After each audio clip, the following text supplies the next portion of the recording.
माता पार्वती अमर कथा सुन चुकी है, अमर कथा।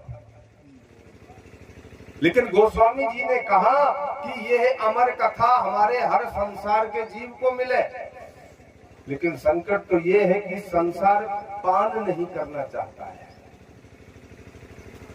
क्योंकि तुलसी पिछले पाप सो हर चर्चा नसवाए।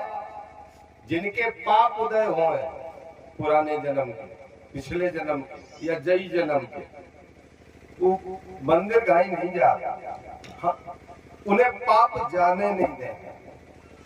और जिनके कछु कछु पुण्य उदय हो जा, तो घंटा भर बैठे, 2 घंटा बैठे, फिर धीरे धीरे पूरे दिन बैठे, ऐसे धीरे धीरे पुण्य उदय हो। और तब कहूं जाए कि कोई एक भागवत कराओ और परीक्षित बना। बड़े भाग से, बड़े भाग पाइए सत्संगा। रामचरितमानस की कथा कहने से पहले विश्वास के साथ कह रहे हैं, हमारा ये विश्वास है, हम अपने पे भरोसा बहुत करते हैं। लोग अपने पे भरोसा नहीं करते हैं, मैं अपने पे बहुत भरोसा करता हूँ कि मैं जब तक इस व्यासपीठ पे हूँ तब तक हनुमान जी मेरे साथ है। मैं जो भी बोलूंगा वो यथार्थ होगा और प्रमाणित होगा। नीचे उतर के हैं तब नहीं पता हमें कि कब बोले आए और कब प्रमाण दिया। आइए, रामचरितमानस ऐसी कौन सी घटना घटी जो रामचरितमानस लिखी गई? लगाओ दिमाग। ऐसी कौन सी घटना घटी जब रामचरितमानस की कथा लिखी गई? तो कोई कहेगा मनु शत्रुपा, कोई जय विजय, कोई जालंधर हेतु बताएगा ना, राम जन्म के हेतु अनेका। लेकिन हम ये बाद में बताएंगे, हम मूल बात पकड़ते हैं पहले कि अगर वो कथानक न हुआ होता तो शायद ये रामचरितमानस लिखी ही नहीं गई होती। न राम जी होते न रामायण होती। कौन कथानक है वो ऐसा? गीले आंसुओं से जो उनके ना नयन होते,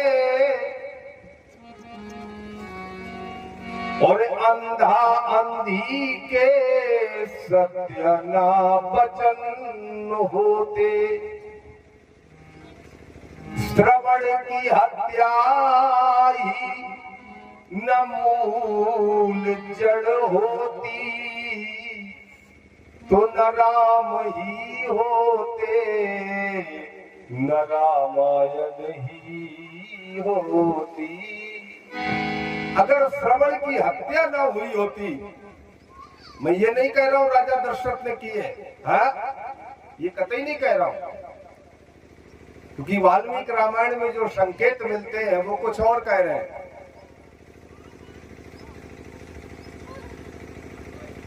उस कथानक को हम बोल ही नहीं रहे, हम तो केवल मूल ये ले रहे हैं कि श्रवण की हत्या अगर न हुई होती तो न रामायण होती न राम होती, क्योंकि राजा दशरथ के तो कोई संतानें नहीं थी। लेकिन वरदान मिला उनको, श्राप नहीं मिला। नहीं, गलत बात। लोग कहते हैं श्रवण के माता पिता ने श्राप दे दिया ना, गलत बात, झूठ बात। श्राप किसको कहते हैं? कि अगर आपने हमको मारा है तो फिर हम भी तुम्हें मारेंगे ना। मारेंगे नहीं बल्कि मार देंगे। ये इसी पे तो झगड़ा होता है हर जगह। इन्होंने अगर श्रवण को मार डाला, एक बार हम सोच के देख लें, अगर राजा दशरथ ने श्रवण को मार दिया तो उनको कहना चाहिए था कि तुम्हारे सब पुत्र मर जाएं और तुम मर जाओ। यही तो श्राप था। लेकिन ये तो नहीं श्राप है कि तुम पुत्र वियोग में मर जाओगे। इनके कोई पुत्र ही नहीं था उस समय, तो ये तो वरदान हो गया है। तो राजा दशरथ प्रसन्न हो गए कि अब कन्फर्म है कि हमारे लड़का। बताओ, ये वरदान है कि श्राप है? ऐसे ही नारद मोह में लोग बताते हैं कि श्राप दे दिया नारद जी ने भगवान को। क्या श्राप दे दिया? बोले करे है कि सहाय तुम्हारी, बोले तुमने हमें बंदर बनाओ, जाओ तुम बंदर तुम्हारी सहायता करेंगे। ये श्राप है? ये श्राप है? अरे भाई तुमने हमें बंदर बनाओ, हम तुम्हें बंदर बनाए दे, जाओ ऐसा श्राप दे दे, यही तो है। लेकिन ना, नारद बाबा ने ये श्राप नहीं दिया है, क्योंकि संत कभी श्राप देता ही नहीं है। और अगर उसने क्रोध से कुछ कह भी दिया तो उसमें कहीं न कहीं कोई कारण लगा होता है। इसलिए कथानक को सावधानी से सुनिए और आपको विश्वास के साथ कह के जा रहा हूं कि आपको हम कुछ तो नया देके जाएंगे। हाँ बिल्कुल। तो अगर श्रवण की हत्या ही न मूल जड़ होती तो न राम ही होते न रामायण। तो पूरी रामचरितमानस